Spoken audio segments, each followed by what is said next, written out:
Isang magandang tanghali po sa lahat, mga minamahal ko San Juanenyo at sa lahat po ng taga-subaybay ng ating Facebook Live ting Lunes. Ito po ang nilingkod Mayor Francis Zamora at ito po ang ating kwentuhan sa linggong ito at ako'y umaasa ng lahat po ay nasa mabuting kalagayan. Una ko na pong babatiin ang lahat ng mga ina dito po sa lungsod ng San Juan at ganoon din po sa lahat ng mga ina sa ating bansa, mga dakilang ina.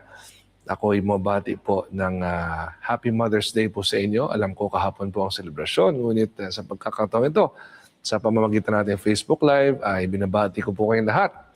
At gusto kong ipabot sa inyo na saludo po ko sa inyong dedikasyon, pagmamahal at pag-aruga sa inyong mga anak at sa inyong mga pamilya.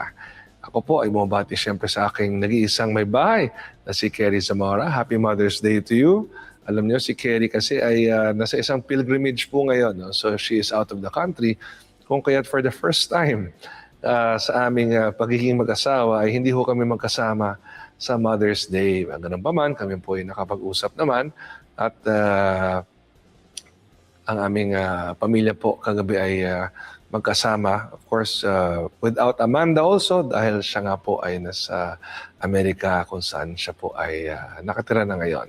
At ang aming pong nakasama ay ang aking ina na si Rose. So to my dearest mother, Rose Zamora, Happy Mother's Day. At ako'y nagpapasalamat sa lahat ng pagmamahal, pag-aalaga at pag-aaruga na ibinigay mo sa akin. Alam niyo po, no, kung wala si Rose Marie Manlapit Zamora, ay wala po si Francisco Javier Manlapit Zamora. At alam niyo po ang aking ina, mula po ng bata pa po. No? This is something that I would like to share with all of you. Kung sa tingin niyo po masipag si Mayor Francis Zamora sa iba't ibang aspeto ng buhay, ay yan po ay nakuha ko sa aking ina na si Rose sapagkat siya po ay isang dating negosyante. She was an exporter. In fact, during my youth, no, nung bata po ako, ay talagang tutok po siya sa kanyang exporting business. Siya po ay nagsusupply ng mga tuwalya, mga tablecloths, mga napkins, iba't ibang mga garments. At siya po ay naging isang Golden Shell Awardee rin po. Ito po isang mataas na pagkilala na ibinibigay po ng DTI. At siya po ay pupunta sa iba't ibang bansa upang dali ng kanyang mga produkto. And in fact, when I was much younger, ay sumasama pa ho ako sa kanya mag-deliver na mga garments, mga tuwalya sa mga hotels dito po sa ating bansa. So yan po ang aking nakalakihan na naging negosyo po ng aking ina na si Rose.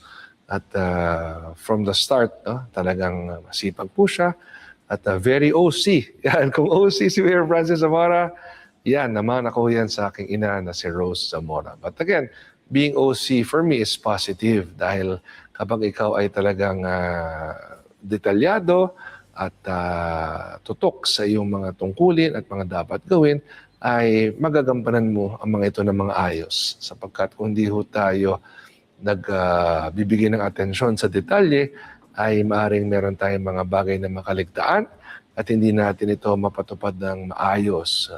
As opposed to being very detailed and organized, yes. Yan naman po talaga, no? Bagay na pinagmamalaki ko po na pagdating sa attention to detail, pagdating sa being very organized, no? Yan naman po ang mga katangian ni Mayor Francis Zamora na sa tingin ko ay nakakatulong po sa aking pagiging mayor ng San Juan at syempre pagiging presidente rin ng Metro Manila Council at national president din po ng League of Cities of the Philippines. Because again, I am balancing so many responsibilities at kung hindi ka organized, kung hindi ka very detailed, meron kang makakaligtaan, meron kang makakaligtaan, pasensya na. At meron kang mga bagay na maaring hindi mabigyan ng sapat na atensyon. So dapat po talaga ay detalyado tayo at organisado sa ating mga tungkulin. So again, Happy Mother's Day, Mom. And we love you so much. Thank you for being the best mom in the world. And of course, for being the best grandmother in the world as well. And to my dearest Kerry, miss na kita. At I can't wait for you to fly back home. And I hope all is well in your pilgrimage. Okay? Sige po, so start po tayo. Meron pong kasalukuyang nagaganap na payout dito po sa PhilOil Center. Ito po ay isinasagawa ng DSWD para po sa mga Grab drivers. So this is a national government undertaking at nagkataon lang po dito ginagawa yan sa San Juan ngayon. So tayo naman po ay nag-deploy ng ating kapulisan, ganun din po ng ating City Disasters Reduction Management Department personnel, mga emergency responders, at iba pang mga otoridad ng pamahalaan ng lungsod ng San Juan upang siguraduhin po na maging maayos at ligtas ang payout na ito sapagkat ang expected na darating today, tomorrow, Wednesday, Thursday, and Friday ay 10,000 Grab drivers per day. So yan po ay may kabuang 50,000 Grab drivers in 5 days. Kung kaya't personal nga tayo nakipag-usap sa mga organizers to ensure na maging maayos po ang maging implementasyon nito. At hindi magkaroon ng anumang kaguluhan. At yan po ay aming napag-usapan na po. Okay, so next, sa lahat po ng ating senior citizens, last week po ay inilunsad na ang bigas para po sa inyo. 8,898 beneficiaries po yan for the City of San Juan. So sumabay po tayo sa simultaneous launch sa Metro Manila noong May 6. At tayo nga po ay nakapag-lunsad na kasama ni Rocco, of course, ang aking anak Special Assistant to the Mayor, kasama ni na Congresswoman Bel Zamora, Vice Mayor Angelo Kawili, at mga konsehal po natin. At yung Day 2 at Day 3 ay si Rocco po ang kumatawan sa akin. Ganon din. Kasama niya sina Vice Mayor Angelo at ang ating mga konsehal sa Day 2 and 3 kung saan natapos na natin ang first wave. Pero po, base sa aking impormasyon, meron pa rin mga hindi nakakapag-claim ng kanilang mga bigas. At ito po, no, sana pakinggan po ng bawat isa. And please cut this into an announcement para lang sa kaalaman po ng lahat. Una-una, ang mga beneficiary po ay nanggaling ang listahan sa inyong mga Senior Citizens Associations sa iba't ibang barangay. Hindi po kami ang pumili ng mga tatanggap. Ang listahan po ay nanggaling po sa ating mga Senior Citizens Association. So sa mga nagtatanong po, bakit hindi sila napasama, again, ang pumili po ay ang mga asosasyon ng mga senior citizens. At kung sakaling hindi ho kayo napasama, ang sabi ko naman po sa inyong mga Senior Citizens Associations ay kung sakaling sa susunod na taon ay magbaba muli ang pamahalaang nasyonal ng pondo sa pamamagitan ng LGSF o ang Local Government Support Fund para po sa bigas muli, ay we will make sure na prioritize po kayo.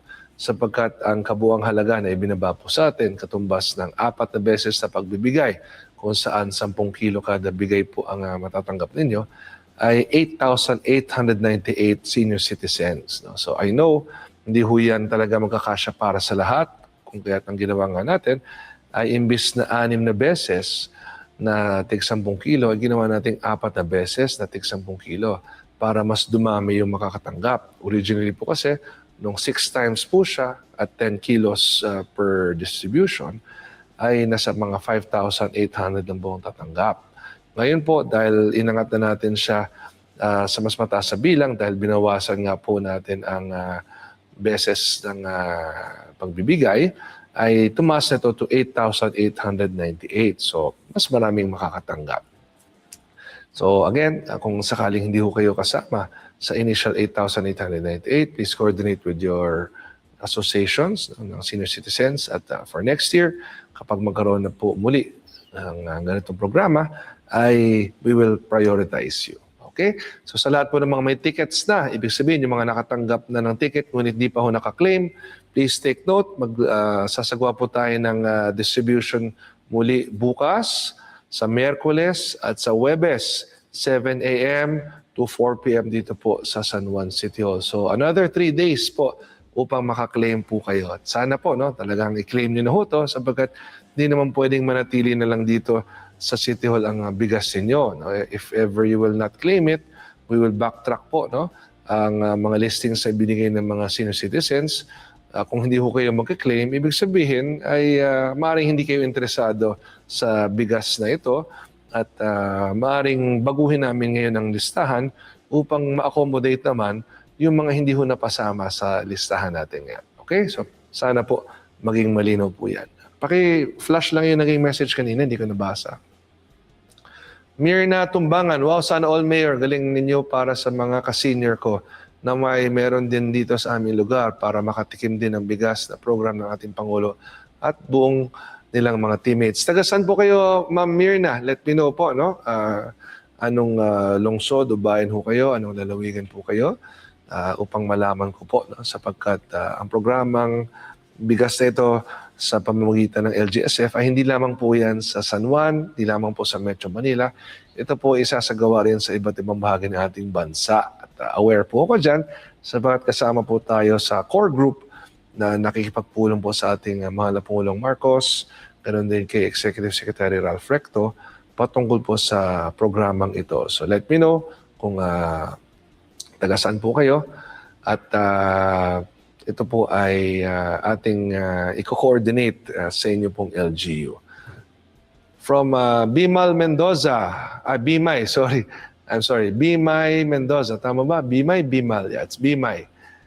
Mayor Francis Zamora, maganda po yung bigas. Sobrang puti at masarap din po. Nako, maraming salamat po. At again, no, ito po ay para sa ating mga senior citizens. Kung nagtataka ho kayo, bakit senior citizens? No? Kasi alam niyo po, kaming mga mayors, binigyan ho kami ng discretion kung anong sektor ng lipunan ng ating pamamahagian. At ang nagdesisyon ko po ay ang mga senior citizens dahil kayo po ang haligin ng ating mga pamilya. Alam ko po, marami sa inyo ay wala na hong mga kabuhayan, wala na hong pinagkakakitaan, gumagastos kayo sa iba't ibang mga bagay, sa inyong kalusugan, sa gamot. No? Kaya sabi ko, mabuting ang mga senior citizens po natin ang tulungan natin sa pamamagitan ng bigas na ito. At alam ko po, kayo pong mga lolo't lola natin, may mga kasama mga anak at mga apo at mga miyembro ng pamilya sa inyong mga tahanan, kung kaya't ang bigas nito ay masishare nyo po sa inyong mga mahal sa buhay sa inyong mga tahanan. So, naway makatulong po ito sa inyo. Ang next wave po natin ay sa July. So, ang lahat po ng 8,898 beneficiaries will receive 10 kilos again on July, 10 kilos again on September, and another 10 kilos po on November. So yan po ang programang Bawat Bayan Makikinabang. Ito pong rice program ng ating pamahalang nasyonal, of course, sa pamumuno ng ating mahal na Pangulong Ferdinand R. Marcos Jr. sa pakikipag-ugnayan po ng pamahalang lungsod ng San Juan at ng mga LGUs sa ating bansang Pilipinas. Okay, sige po. Next. Upcoming events, mamaya po, no, dadalaw po sa atin ang Vice Governor at ang mga provincial board members po ng lalawigan ng Benguet. Sila po ay dadalaw sa atin mamaya hapon dito. I honestly do not know the agenda yet, so I'm excited to see all of you this afternoon. Mag-usap po tayo. Maglalaan po ko ng oras upang makipagpulong po sa inyo. Sila po ay bumabiyahe ngayon all the way from Benguet, so maybe a 4-hour trip to San Juan. So, have a safe trip po at magkita po tayo mamayang hapon. Bukas naman po ay formal na nating ma-inaugurate at mapapabless ang ating Inclusivity Hub. Ito po ang ating pasilidad. Dito po yan sa tabi ng ating itinatayong Makabagong San Juan Local Government Center. At ito po ay tinawag nating Inclusivity Hub sapagkat para po ito sa ating mga kababaihan, sa mga nakakatanda at ganoon din sa ating kabataan. So it is a facility for our women, our senior citizens, and our youth. Kaya po siya tinawag na Inclusivity Hub. So yan po. Bukas po yun ng 4 p.m. So if you wish, please join us. It is open to everyone. At kita-kita po tayo dyan bukas.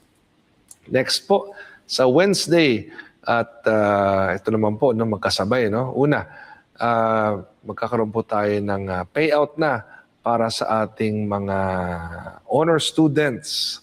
Ayan, so ito po ang cash incentives for honor students. Sila po yung mga nakakamit ng honors, high honors at highest honors mula po sa ating public schools. Sila po yung mga grade 6, grade 10, and grade 12 honor students po natin. So again, congratulations to all of you. Ito po yung binanggit ko nung inyong graduation o ng inyong moving up ceremony. So that will be on Wednesday already. Pakiabangan na lang po yung message sa inyo sa magiging oras po ng ating payout, but that will be Wednesday morning dito po sa ating National Government Center. At kasabay naman po niyan ay meron din tayong payout for medical, financial, hospital, and burial assistance sa Wednesday din po. No? So, dalawang magkasabay na payout po yan. Pakiabangan na lang po ang message sa inyo sa schedule at sa oras. So, muli, ito po ay tulong ng pamahalaan ng lungsod sa ating mga mamamayan.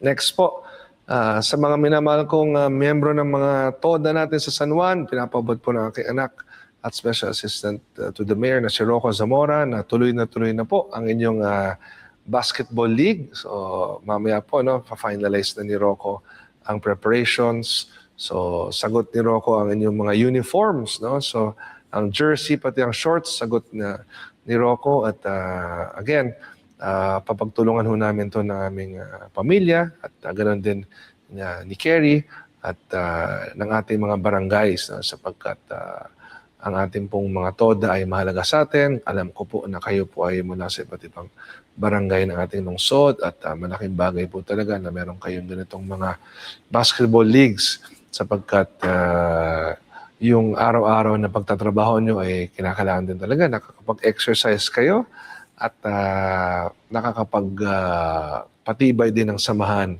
ng mga tricycle drivers at operators po natin sa ating lungsod. So sa Huwebes na po yan, we will inform you sa time and the venue, pero yung mga uniforms na pinagawa ni Rocco para sa inyo ay i-distribute na by today sa inyo pong lahat upang pagdating ng Huwebes ay ready to go na po tayo. No? So good luck po sa inyo lahat.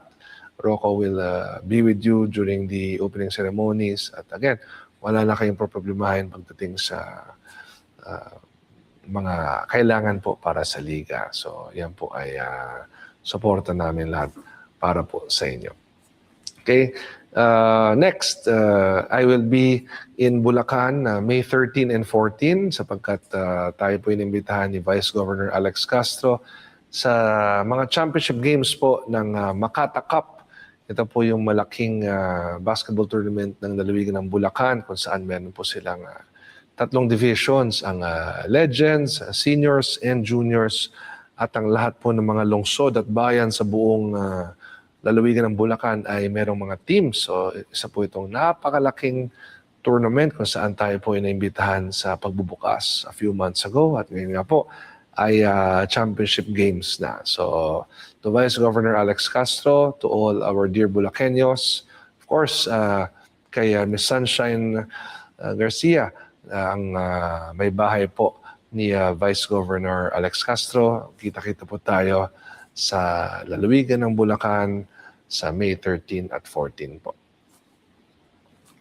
At next, si Rocco po kasama ni Konsehal Ryan Llanos D ay dumala po sa Barangay Corazon de Jesus ng isang araw upang inspeksyonin po ang inyong chapel. So nag-commit po si Rocco at si Konsehal Ryan ng suporta upang maayos po ninyo ang inyong chapel. So alam niyo si Rocco, mabait na anak talaga yan, no? At matulungin, malaki ang puso. So banggitin nyo lang kay Rocco kung anong kailangan po ninyo at siya po'y handang tumulong sa inyo. So, magsabi lang po kayo sa kanya. And next, nagsagawa rin po ng barangay caravan sa Addition Hills ang ating pamahalang lungsod ng San Juan. Dumalo rin po, of course, si Rocco dyan along with our city officials.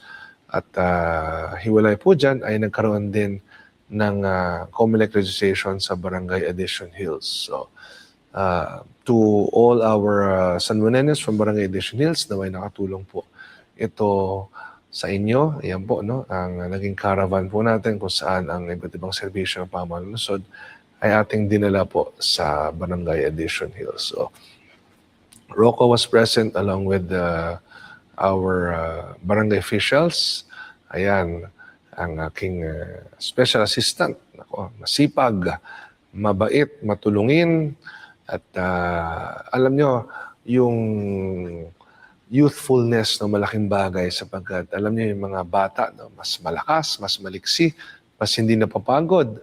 At dahil single na single, single na single, no, nakapaglalaan talaga ng oras para sa mga events and activities. And his only responsibility really is school, which he will finish in just a few months. No? So, one more term for Rocco sa De La Salle University. Mag-graduate na po siya.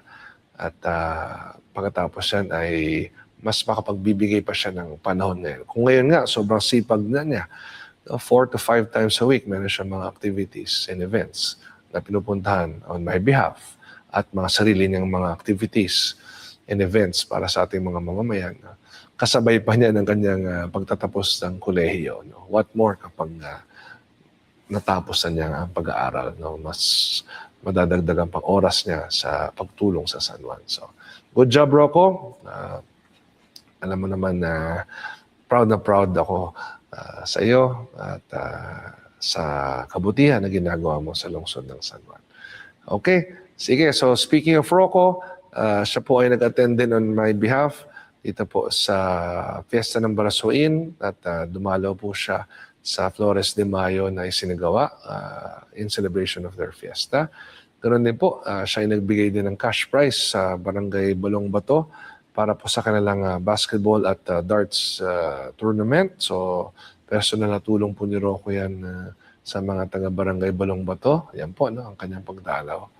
At again, I'm thankful that Rocco is helping me dahil sa dami po ng aking ginagawa talaga no, sa mga tungkulin natin in San Juan and outside of San Juan ay physically hindi ko naman kaya sabay-sabay gampanan lahat yan. So malaking bagay.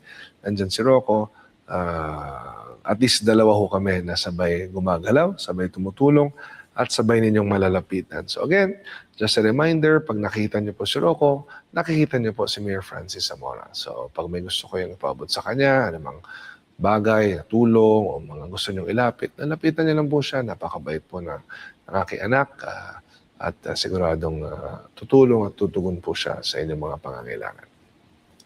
Okay, so next, tayo po ay muling nakiisa sa Love for All ni First Lady Luis Araneta Marcos. Yan po isinagawa dito mismo sa Camp Crame para po sa ating mga kapulisan at sa mga miyembro ng kanyang pamilya.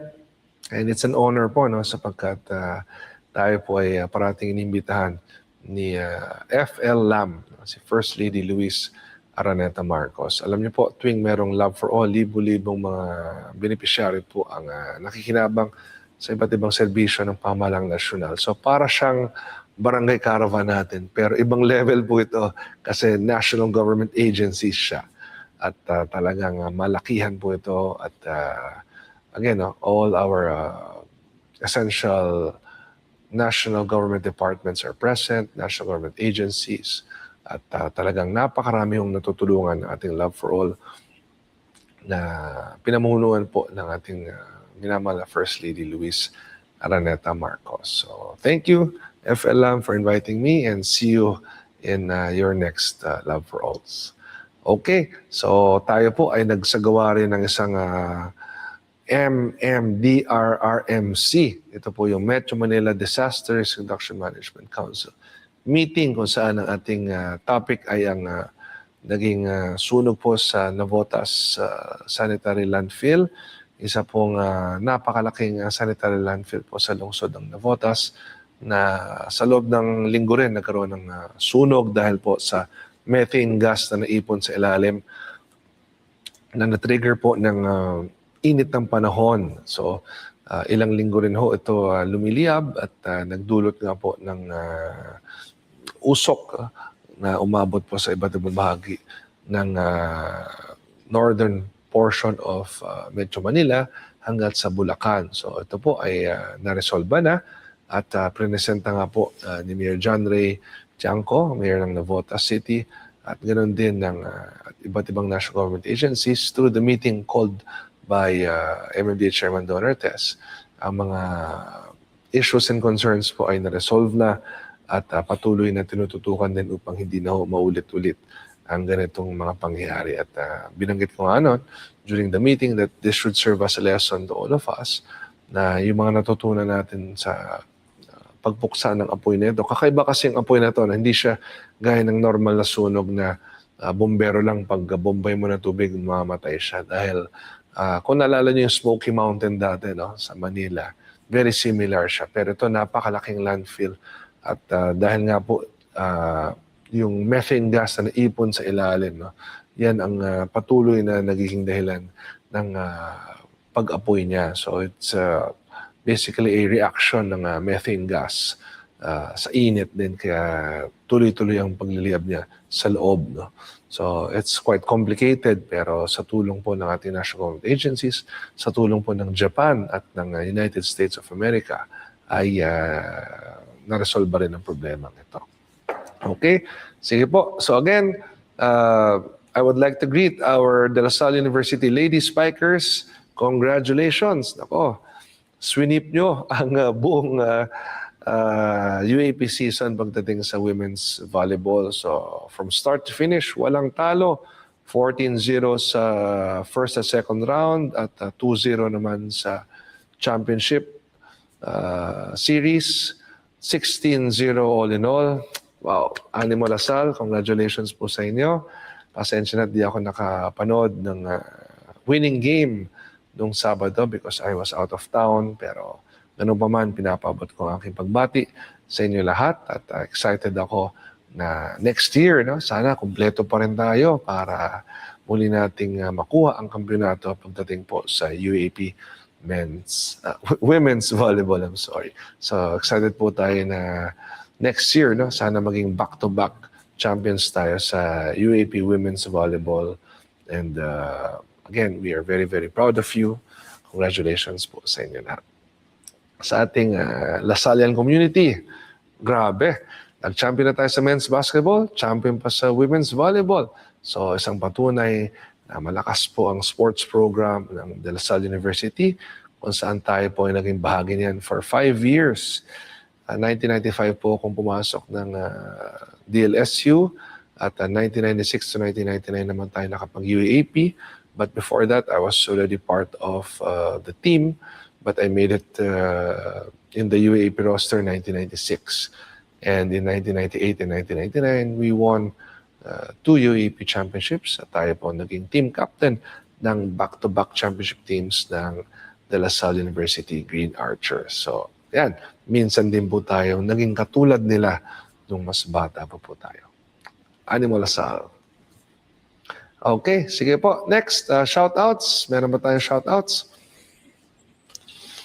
Leonard Abileda, good job Mayor. Tanong ko lang po, totoo ba na may bayad pag ginamit yung basketball court ng mga barangay? West Crame. Yung Valencia Barangay Hall, hindi ho yan Valencia Barangay Hall. Yan po ay Barangay Hall po ng Barangay Green Hills. So, nagkataon lang na sa area siya ng Valencia sapagkat yan po ay lugar na dinonate many decades ago. So, paano mag-avail ng libre? Sino pong kakausapin? Sige po. Ganito ho yan. Ang ating mga barangay po, meron silang mga ordinansa kung saan meron hong renta para sa mga gagamit. Now, you have to coordinate with your barangays because meron hong rental rate talaga yan prescribed by the barangay ordinance which was approved also by the city council dahil ang lahat naman po ng ordinansa ng mga barangay ay in-elevate po sa ating city council. At kung ito po ay approved ordinance, ito po ay dapat sundin. So please coordinate with them.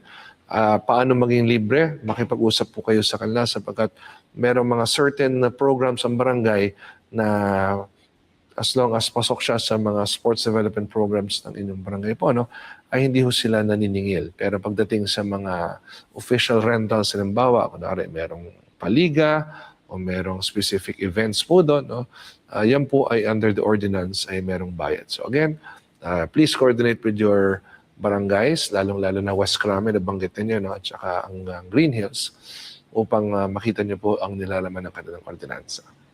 Okay, next question kung meron pa. Emily Pugay, Mayor, maraming salamat po sa inyo sa pagbibigay niyo ng uniform sa mga bata. Isa po ang aking anak na nabigyan, grade 8 po, masaya. Kami mga magulang, po more appreciate po talaga sa inyo libreng wifi po. Thank you so much po. Okay, so Emily, walang anuman at alam nyo, no, ang ating pagtulong sa ating mga public school students ay talagang binibigyan natin ng kahalagahan sapagkat ako po ay isang ama ng 4 na anak at lahat po sila dumaan sa punto sa kanilang buhay na nag-aral sila gaya po ng inyong mga anak. Kaya naiintindihan ko kung gaano kahalaga sa ating mga magulang ang suportahan sila sa kanilang edukasyon. At dito po sa lungsod ng San Juan ay alam niyo naman po ginagawa natin ang lahat ng ating makakaya upang wala nang problemahin ang ating kabataan, kundi ang mag-aral ng mabuti. So, walang anuman, Emily, at makakaasa kayo na tuloy-tuloy ang pagsuporta natin sa ating mga kabataan. And as I have already announced, this school year po ay magkakaroon sila ng bagong customized rubber shoes. Yan po ang version 2 ng ating makabagong San Juan customized rubber shoes. At ganoon din, bagong set po ng PE uniforms. No, alam ko po, ang school uniforms ay napamahagi na po. Pero ang asahan nyo, probably, no, by a few months after the school year starts, because meron ng process po yan pagdating sa procurement at libo-libong sapatos po yan na gagawin. No? At hindi ho yan locally made. Ako, imported po yung mga sapatos natin. No? So, ito po ay ginagawa sa ibang bansa at asahan nyo na napakaganda po ng ating version 2 ng ating makabagong San Juan customized rubber shoes. At we will distribute them once all pairs have arrived here in the Philippines. Dahil una-una, close to 13,000 pieces po yan. In fact, pairs, no? Close to 13,000 pairs. And they will have to be manufactured. Again, no? Customized po ang pag-manufacture niyan at ibabiyahe pa yan here to the Philippines. At ganoon din po ang inyong mga PE uniforms ay ginagawa na rin po. Okay? Meron pa bang tanong? Dean Pizarro, of course, nako, kilalang-kilala naman natin si Dr. Pizarro of our Cancer Care Center. So basahin ko po. Kudos to Mayor Francis Zamora from San Juan Cancer Care Center. Salamat po sa tuloy-tuloy na suporta sa ating mga cancer patients. Nako, Doc Pizarro, at sa lahat po ng mga doktor natin sa San Juan Medical Center, mga nurse, mga healthcare workers, mga kawani, kanina po sa flag raising ceremony. Sinabi ko nga po na tayong lahat po, meron tayong effort na binibigay upang pagandahin ng ating ospital. Di lang naman po si Mayor Francis Zamora. No? Kayo po ang nag-e-effort sapagkat kayo po araw-araw nandyan, mga doktor, mga nurse, mga healthcare workers, mga kawani. No? So sama-sama nating pagtulungan ang pagpapaganda ng San Juan Medical Center. Nakikita natin yung mga binabanggit ng ibang tao, pero alam nyo, wag na natin sila pansinin. At let us focus on what we have to do to complete all our medical equipment and facilities. Lahat ng mga kinakailangan po natin para sa ating San Juan Medical Center. Yan po ay may pondo na. Hindi ho yan pangako lamang sapagat may pondo na po siya. Just like what I posted, no? Ang pagpapaganda po ng ospital ay nangangailangan ng pondo, hindi slogan. Di ba? Yung iba kasi slogan lang eh. Mga ang ganda-gandang mga salita na sinasabi. Pero kung wala naman kayong pondo para ayusin ang ospital, eh hanggang salita na lang po yan. Di po ba? So dito po sa San Juan, asahan ninyo very, very soon. Like what I said, darating na po yan. In fact, during our executive legislative request meeting earlier, it was discussed na ang procurement process ay umandar na. At sabi ko nga po, no, dapat yung facilities din kung saan ikakabit yung MRI at yung bagong CT scan ay nakahanda na rin. Sapagkat pagdating ho niyan, dapat may salpak na agad at magamit. And parallel to that, we have to make sure we have trained doctors and medical technicians at yun naman sa ating head ng SCMC ay meron na tayong mga personnel na nakaabang. So, konting-konting panahon na lang po. Patuloy lang po kayo magtiwala sa inyong Mayor Francis Zamora At alam niyo naman po na tutok po ko sa ating San Juan Medical Center. Okay, meron pa ho ba? Sheila Flores, good afternoon po, Mayor. Salamat po sa rice subsidy ng husband ko. God bless the works of your hands. Keep safe always. Walang anuman po, Ma'am Sheila. At again, that is for your family. Alam ko po, kayo ay mga senior citizens at maaaring marami mga pangangailangan sa buhay.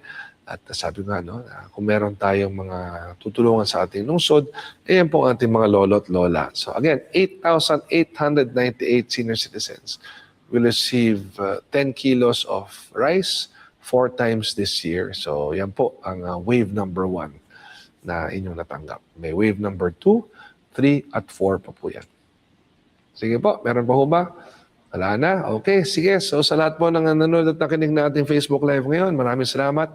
At magkita-kita po tayo sa ating activities for the week, which I have already announced earlier during this Facebook Live. And again, kung meron kayong mga pangangailangan, kung hindi ko man nabasa ang inyong mga message, huwag kayong mag-alala. Secretariat, as mentioned, please make sure to have all our staff summarize yung mga issues and concerns na binabanggit dito sa Facebook Live.